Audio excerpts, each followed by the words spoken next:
Paraphrasing David Genetiva's Henry James's Imagination of Disaster. David Genetiva's essay Henry James's Imagination of Disaster discusses Henry James's novels, specifically The Ambassadors, The Wings of the Dove, and The Golden Bowl, interpreting them through the lens of the Adamic myth. He argues that James's characters, despite facing difficult choices, ultimately assert their dignity by accepting responsibility and embracing the challenges of life. The focus is on the characters' inner struggles and their eventual triumph over indecision. The text highlights the psychological and spiritual growth of James's protagonists, emphasizing their journey towards self-awareness and acceptance of their place in the world. Genotiva contrasts their strength with the vacillating souls described by Dante, suggesting that James's characters find resolution and avoid the fate of those trapped in indecision. Genotiva contrasts James's characters, Lambert Strether, Millie Thiel, and Maggie Verver, with Dante's depiction of vacillating souls.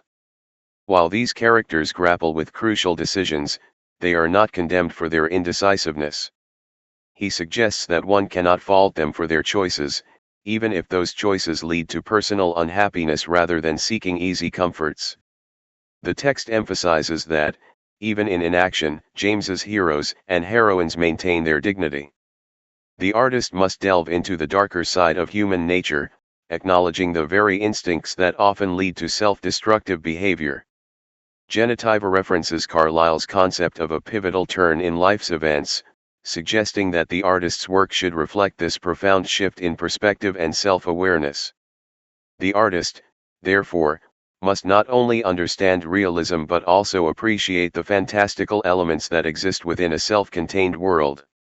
The passage concludes by noting that this artistic approach conforms to psychological laws governing human response to life. Many stories explore the question of whether a character is a victim or an agent of evil, noting that these narratives often lack simple resolutions. Genotiva points out that the suggestive fact of evil's presence is a key element in these works, creating an atmosphere of ambiguity and leaving the reader to contemplate the complexities of morality. The Ambassador's evil stems from the intolerance and narrow standards prevalent in Wallet, personified by Mrs. Newsome. This intolerance is contrasted with the broader, more valuable perspectives of Europe, which offers a chance for a fuller humanity.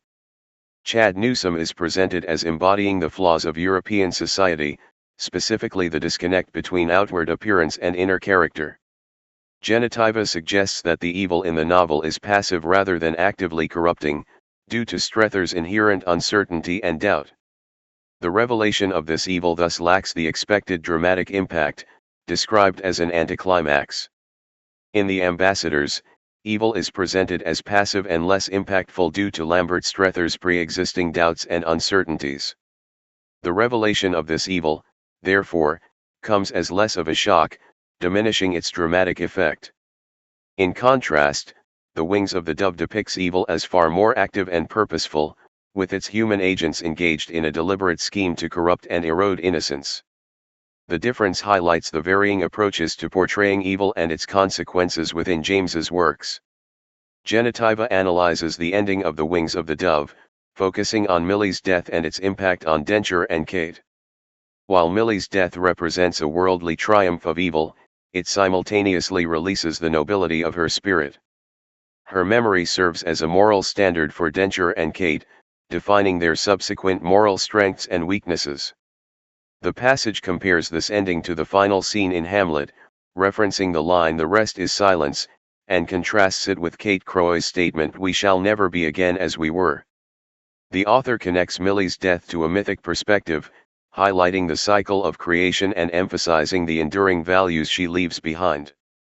Finally, the passage briefly touches on the portrayal of evil in The Golden Bowl, suggesting a connection to Greek classical drama.